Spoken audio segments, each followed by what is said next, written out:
All right, hey Fifth Hour, Chris Kuhn here with the guys from the table in the back. Our problem for today stated the sun as a black hole. Essentially what we're trying to find out in this problem is how small does the radius of the sun have to be in order for it to be considered a black hole. A black hole is anything in space that has a gravitational field strong enough so that light cannot escape. Our sun, it is definitely possible that it could be collapsed to a black hole if it's small enough, but well, we'll see how feasible it is. So essentially this is basically what a little overview of escape velocity. Here's my rocket ship right here. Sorry, it's very poorly drawn. This is how fast the rocket ship's going. We'll call that its escape velocity. And escape velocity has to be big enough in order for it to escape the force of gravity. So this is our Earth, Sun, whatever we're going to be using in the problem. And so as the radius gets smaller, Fg is going to increase, and therefore the escape velocity has to increase in the opposite direction. So if there's a larger force of gravity, acceleration of gravity, the escape velocity is going to have to be bigger in order for the rocket to be able to jump off the planet and go off into space. All right, here are our goals for the problem. First of all, we're going to have to use an equation that we're essentially given in the problem that I'll show you guys. And then we have to derive that equation, the one for escape velocity. Here's the equation we're given right here. And then use that equation that we find and the data from the sun that we're actually going to use data from online sources. The stuff that they give us isn't accurate enough. And use our equation that we find to answer our primary question, or basically find the point at which the radius makes the sun essentially able to be a black hole, to the point at which light, traveling at the speed of light, cannot escape its gravitational pull. And then we're going to do the little extra credit part here on the bottom of the problem that just says repeat for different scenarios in which the ratios are slightly different, and I'll explain how that works in a little bit. All right. Okay, so in our problem, we're essentially given an equation given these parameters. It's kind of universally known. Newton was kind of the guy who came up with the first part of this, but basically acceleration of a particle due to the force of gravity exerted upon it by a ball. So we have an ag, the acceleration of gravity, is equal to or directly proportional to the mass of the ball. So we have the mass of the ball, Sharpie is forward, and then it's inversely proportional to the radius squared, yes, Sharpie. And then we're also going to have an arbitrary constant here because we don't know at what ratio. So we're going to call that g, and then that's actually a universally known constant. And actually we can solve for that quick. Let's try that. I'm just going to pull some data from the Earth, actually. This is just stuff that we found online. Gravitational pull on the Earth at the radius is generally accepted to be as 9.801 meters per second. Squared, Brian. You guys all know that. So then we'll just have g, and then the mass of the Earth is going to be 5.972 E24. And then our radius, a lot of meters squared. And basically we'll just solve for g in this one. And then g, which is Newton's gravitational constant for everything in the universe, is going to be 6.67, about, give or take a few decimal places, times 10 to the negative 11th. So we'll use that later in the rest of the problem. Alright. Next, we're going to take this equation for acceleration that we were given in the problem, and we're going to have to derive it in order to find the escape velocity equation. This is a little bit more challenging than you might think at first, but we'll walk you through it a little bit and make it too challenging. Alright, so we're given this equation, and now we have to derive it for escape velocity. To start with, we all know that acceleration is velocity, the derivative of velocity in respect to time. And so we'll rewrite the problem here. And then one cool thing that we can do that will help us a ton when we're solving this problem.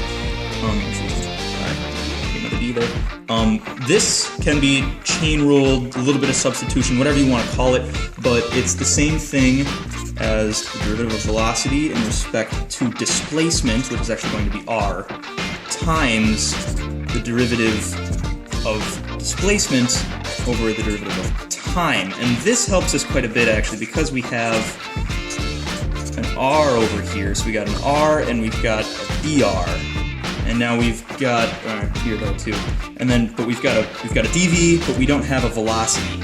And so what we can do over here is we can take this. That's actually velocity right there. The derivative of displacement in respect to time, correct? So now we have this value, which doesn't really give us anything, but it'll help us when we're solving later, times velocity is equal to negative g, mass of our body, r squared. Alright? And now we can just multiply the dr over, and all of a sudden we have some integratable functions. So we've got v dv equals negative gm over r squared dr. Take some integrals of that. These are just going to be the standard definitions of integrals, so it's going to be v0 to v time and original displacement to original displacement at t. All right, and now we're going to derive this quick just using the definition of integrals. We can just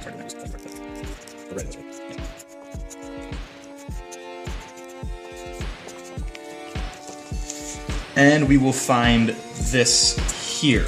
So basically we have vt squared over 2, and then this is initial velocity, and then we have rt here in our initial radius.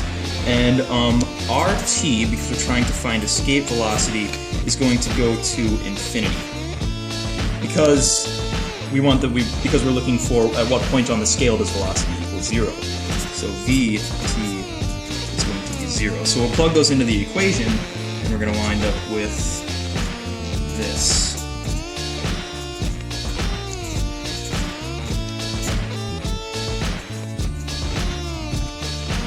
Okay, and now we can simplify this, and we're going to wind up with the widely accepted escape velocity equation. The root of 2gm, which again is the gravitational constant, times the mass of the body over initial radius. Okay, so I'm going to rewrite that equation here.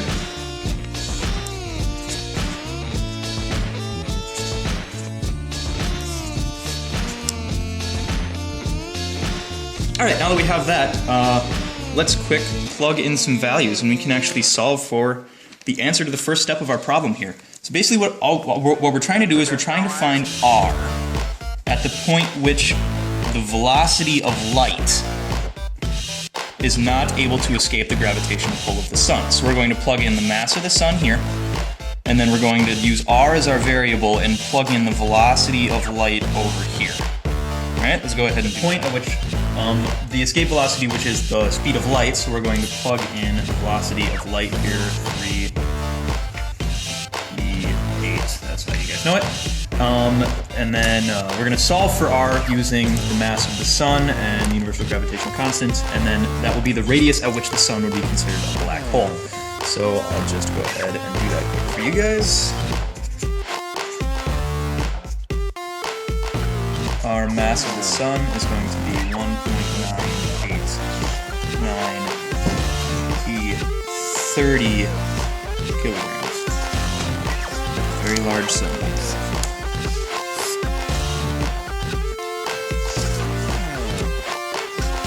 Yep. And this here, this is just, the one that we all know. We're going to use a more exact value, but actually, and basically, if we solve this out, we're going to get an answer of 2,953 point some decimals meters. That is meters. We're using meters here for the speed of light.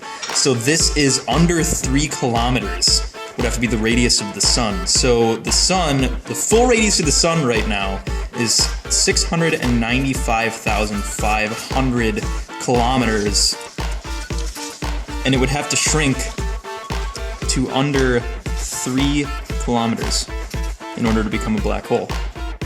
So that's going from, the size of this house we're in right now to basically, here. So there isn't much of a chance of that happening. Our sun is in the very far future. Our sun will burn out and become a white dwarf, along with many of the other small suns in this galaxy, and then it will have very little to no chance of supernovaing and becoming a black hole like many of the other larger suns in our solar system. So we're good.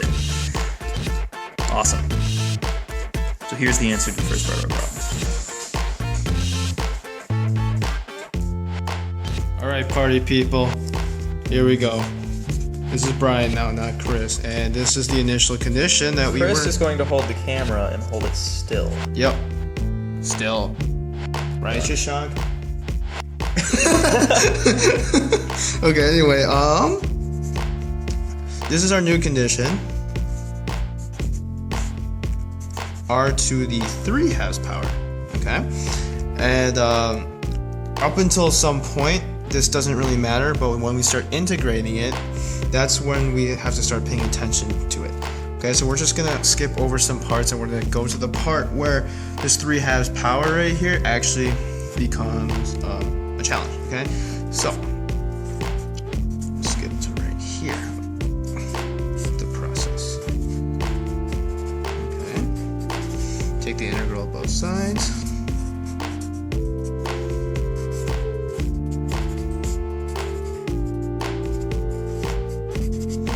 Okay, so the left side is obviously going to stay the same. Oop. Let me set these parameters really quick.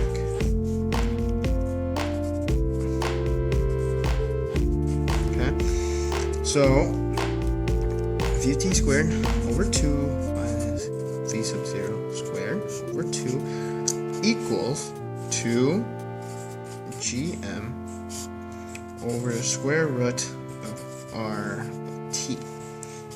Minus 2 GM over square root of R sub 0. Now, since the velocity V of t goes to 0 and R of t goes to infinity, these two terms will cancel out. They're gone. So we're gonna end up with this. Now if we simplified out our new equation, our new escape velocity equation, oops, sorry, is equal to 4GM R, and this is all under a radical. Okay, and after plugging some values into the calculator using the same data that we had, our new radius, 5,899.67456 meters. So about twice the size as our last answer. So for the second part of this problem, we now have a new third part. I'm sorry, I can't count. I'm in calculus. Okay. So this is our initial condition, but they threw another twist at us. Instead of over r squared, is over the square root of r. Okay, just like we did with our 3 has power, we're going to go through the integrating one more time. Before we're going to skip to the part until this root r becomes challenge. Let's say.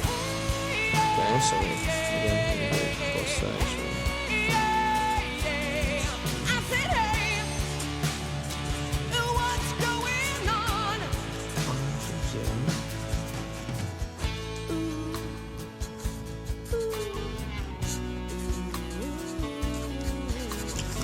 Okay, again, the left side is going to be the same. Let me just put this down. Okay, now the right side is going to be negative 2 GM square root of r and minus the negative. So I'm just gonna put that there. It is a positive for now, but negative 2. This should be t, and this should be r sub 0. Okay, as in the last part, these two cancel, so we're left with negative d sub 0 squared. This is positive, okay, right here. Alright, if you haven't noticed it yet, you will soon. Okay? But essentially what this simplifies into is something that is impossible mathematically.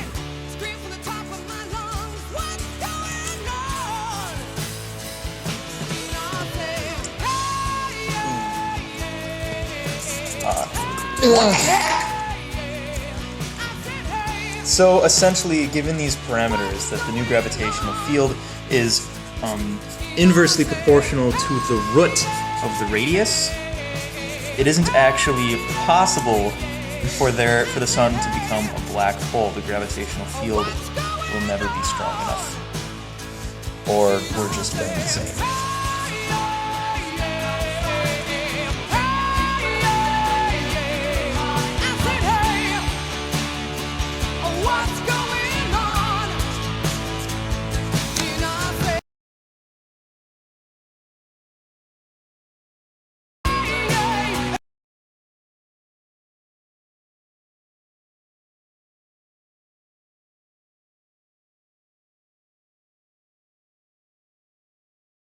So for the second part of this problem,